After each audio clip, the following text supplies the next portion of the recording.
외국인이나 기관이 왜 하나의 주체처럼 보이냐면 합력의 원리 때문에 그래요. 그게 무슨 뜻이냐? 물리학에서 여러 방향으로 힘이 작용해도 결국 물체는 가장 강한 힘이 쏠린 방향으로 움직이죠. 수급 데이터도 마찬가지예요. 동시다발적인 행동이 있는데 개별 펀드들은 각각 판단하지만 MSCI 비중 조절이나 미국 금리 인상, 전쟁 리스크 같은 거대한 매크로 사건이 터지면 수천 개의 펀드가 똑같은 수학적 결론에 도달합니다. 알고리즘의 통일성이라는 게 있는데 현대 금융의 80% 이상은 컴퓨터 알고리즘이 결정해요. 이 알고리즘들은 비슷한 리스크 지표, 빅스나 국제 금리 등을 추종하죠. 위기 상황에서는 수천 개의 기계가 동시에 매도 버튼을 누르게 됩니다. 결론적으로 수만 명의 속마음을 다 알 수는 없는데 거래소에 찍히는 최종 합계, 이걸 통해서 이 시장을 지금 주도하는 거대 자본의 총체적 의사가 어디로 향하는가, 이걸 읽어낼 수 있는 거죠. 실제로 오늘 5월 14일 외국인 내부에서도 이런 일들이 벌어지고 있었어요. 장기 패시브 펀드들, 한국 비중이 너무 커졌어. 규정에 따라 오늘 SK 하이닉스를 기계적으로 정산해서 미국으로 보내야 돼. 매도 주도죠. 단기 헤지펀드는 패시브 애들이 던지느라 지수가 못 가네. 그럼 우리는 선물로 지수를 띄워놓고 풋옵션을 사서 막판에 한탕 크게 해먹자. 변동성을 유발합니다. 실제로 오늘 변동성이 장 초반, 중반, 막판까지 위, 아래, 위 생각보단 소소하게 흘러갔어요. 그리고 아비트라지 알고리즘이 있습니다. 선물과 현물 가격 차이가 벌어졌네? 이유 불문하고 기계적으로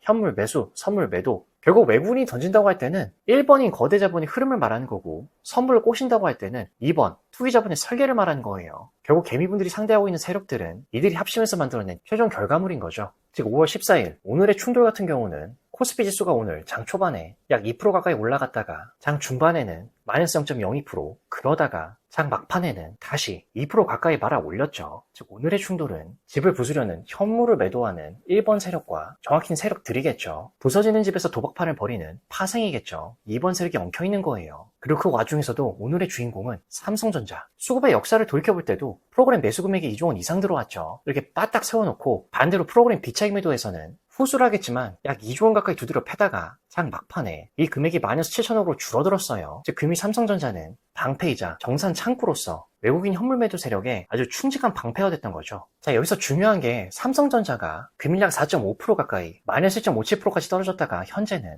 약 3% 후반대에서 놀고 있죠. 원래 삼성전자가 4에서 5% 갈 때 지수는 오늘 오른 것보다 더 힘을 내줘야 정상이에요. 그래서 지수가 생각보다 못 간다는 거는 삼전 외의 대형주들이, 특히 SK 하이닉스 같은 친구들이 처참하게 두들겨 맞았다는 뜻이에요. 즉 현물 매도 세력의 의도는 지수는 삼성전자로 붙들어 매놓고 개미분들이 안심용이죠. 나머지 알짜 종목들은 프로그램 매도로 다 팔아치우자. 실제로 장중에는 마이너스 2조 가까이 육박했죠. 즉 삼성전자라는 거대한 기둥 뒤에 숨어서 우리는 계속해서 오늘도 엑시스를 하자, 정산을 하자. 아니 그래도 오늘 이렇게 삼성전자도 올려주면서 지수도 올려주고 있는데 외국인 기관 둘 다 결국 외국인 퇴출론이 틀리고 다시 으쌰으쌰 그 다음 신고가를 가는 거 아니야? 물론 당연히 그런 가능성도 존재하지만 수량과 금액의 함정이라는 게 있는데 장중에서도 그랬고 장 종료 후에도 그렇고 5월 7일부터 5월 13일 외국인이 삼전에서 던진 금액만 약 14조 원가량이 돼요. 그런데 고작 오늘 들어온 금액은 2233억, 기관은 746억. 이거는 추세 전환이 아니라 매도 속도 조절 혹은 숏 커버링, 공매도 환매수죠. 즉 약 14조 원에 가까운 대군이 퇴각하면서 고작 2천억가량의 정찰조로 남겨둔 우리가 주식을 살 때 한 주씩 보내는 정찰병 정도의 수준이죠.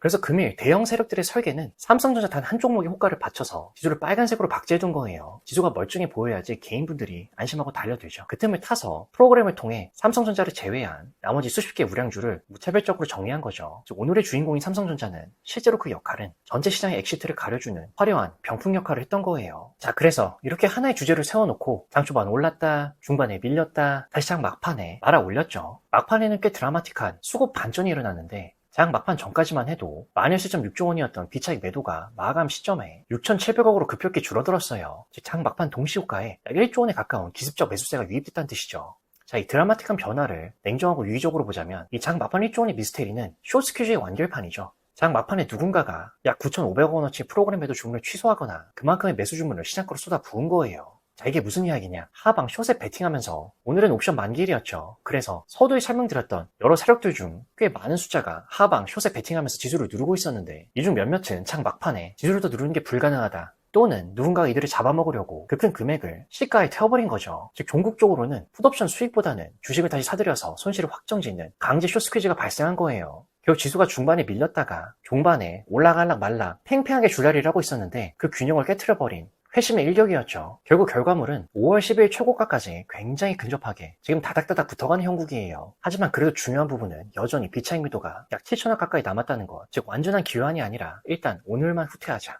그리고 어떻게 보면 오늘 개인분들 같은 경우는 소소한 승리자죠. 장 초반부터 막판까지 외국인이 던진 수조원을 다 받아내고 지수를 방어하는 데 성공한 거예요. 다만 중요한 거는 이게 축제 시작인가 아니면 독이 든 축배인가. 왜 자꾸 독이 든 축배의 가능성까지 포함을 하는 거냐면 결국에는 오늘도 이렇게 삼성전자를 세워놓고 화려한 플레이를 했던 이유는 거래소 현물에서 오늘도 역시 3조 원 가까이 매도, 외국인의 추가 정산금이죠. 5월 7일부터 현재까지 단 5거래일 만에 외국인은 한국 시장에서 30조 원 가까이 지금 빠져나간 거예요. 그리고 오늘도 무한자금의 실체는 역시 개인분들 3조 원 가까이 이걸 또 방어해 주셨죠. 다만 그랬기 때문에 오늘 소소하게나마 승리할 수 있었던 거예요. 다만 지수가 약 2%대 상승 마감했다는 거에 취하면 안 됩니다. 왜냐면 팩트는 현재 주식의 주인은 세력에서 개인분들로 완전히 바뀌어버린 거죠. 이 8,000포인트 문턱에서 계속 가장 비싼 가격에 가장 고도의 물량을 넘기고 계속해서 현금을 챙기면서 파티장을 나가고 있어요. 그리고 선물을 봤을 때에도 하방 배팅의 쐐기. 재밌는 점은 외국인이 오전 한때 선물을 매수하는 움직임을 보여줬었는데 결국 마감에는 현재 약 마이너스 6천 계약이죠. 즉 장 중반, 후반부터는 계속해서 16,000 계약 이상의 매도 주문을 쏟아낸 걸 의미해요. 현물을 3조 원 팔면서 선물까지 하방 배팅 이렇게 마감했다는 거는 오늘 높게 형성된 지수를 내일도 우리 한번 붙어보자. 너희들의 무한 대기 자금과 다시 한번 선전 포고를 한 확고한 의지죠. 즉 결국 내일도 버텨낼 수 있을지가 굉장히 중요한 관전 포인트겠죠. 그리고 주식 선물의 경우는 하이닉스 같은 경우 버팀목을 제거해버렸죠. 어제 약 1.3만 계약 정도 샀던 기세가 온데간데 없고 오늘은 약 8천 계약 이상으로 마감했어요. 즉 어제 주식 선물을 사서 오늘 아침 갭 상승을 유도한 뒤에 장중에 그 수익을 다 챙기고 빠져나온 거죠. 그래서 일단은 개인분들 체급이 어떻게 될지 모르겠지만은 개별 대형주들을 받쳐주던 기계적 델타 헤지 매수세가 이제 사라진 거예요. 금요일부터 삼성전자와 하이닉스가 보호막 없이 만약에 또 외국인이 비차익 매도 폭탄을 던진다. 그럼 이제 또 정면으로 맞게 되는 거예요. 결국 금일 옵션 만기일은 얕은 물가에서 다소 변동성은 있었지만은 결과적으로는 민중의 봉기. 하지만 중요한 점은 현재 지수가 8천 직전까지 또 박제가 되어 있죠. 아직까지 외국인의 방향은 하방이에요. 그래서 내일 지수가 그들이 원하는 대로 떨어지게 됐을 때 하락폭이 더 커지면은 풋옵션 수익이 기하급수적으로 늘어나게 되는 거죠. 그리고 개인분들이 고립됐는데 오늘 지수를 빨간색으로 마감시켜야 될 개인분들이 역시 국장은 강하다. 내일도 오르겠지. 이거 봐. 오늘 이겼잖아. 결국에 내일 하락하게 되면은 주식을 팔지 않고 계속 들고 있게 돼요. 스마트머니가 개인분들이 도망가지 못하게 스마트 도어로 문을 잠근 거예요. 자, 그렇기 때문에 현재 이 지수가 8천을 뚫고 그 다음 구간으로 올라가주기 위해서는 외국인의 현물 매도가 5천억 미만으로 줄어들어야 돼요. 물론 내일도 이번에는 하이닉스를 붙들고 계속 후드를 패면서 또 매도 정산액을 극대화시킬 수도 있죠. 즉 원래 기존 스토리는 전교 1등이 외국인이 금일 목요일 본인 일부러 시험을 못 보면서 매도죠. 반 성적 평균을 떨어뜨리려고 했는데 생각보다 우리 반 친구들인 개인분들이 공부를 너무 잘해서 돈이 너무 많아서 전교 1등이 내려버린 반 평균을 어느 정도는 버텨준 거예요. 그래서 전교 1등도 당황해서 얘네들 공부 좀 했네 이러면서 본인도 어느 정도는 다시 점수를 올려준 현재는 그런 형국의 학교인 거죠. 그렇기 때문에 앞으로는 이 외국인의 순매수 전환 여부가 굉장히 중요한 숫자고 만약에라도 내일 외국인이 1조 원이라도 사준다면 지수 하락에 대한 논리는 당분간은 어느 정도 보유가 될 수 있는 거죠. 하지만 아직까지는 그 숫자를 확인하기 전까지는 이번 주 전교 1등의 행태를 봤을 때는 계속해서 가격 펌핑 이후에 전략만 바꿔가면서 쓰고 있죠. SK하이닉스, 삼성전자 본인들의 물량을 계속 정산하고 있는 조단위 가격 펌핑이라는 거에는 변함이 없어요. 즉 아직까지는 불트랩의 기조가 그 가능성이 훨씬 더 화끈한 거예요.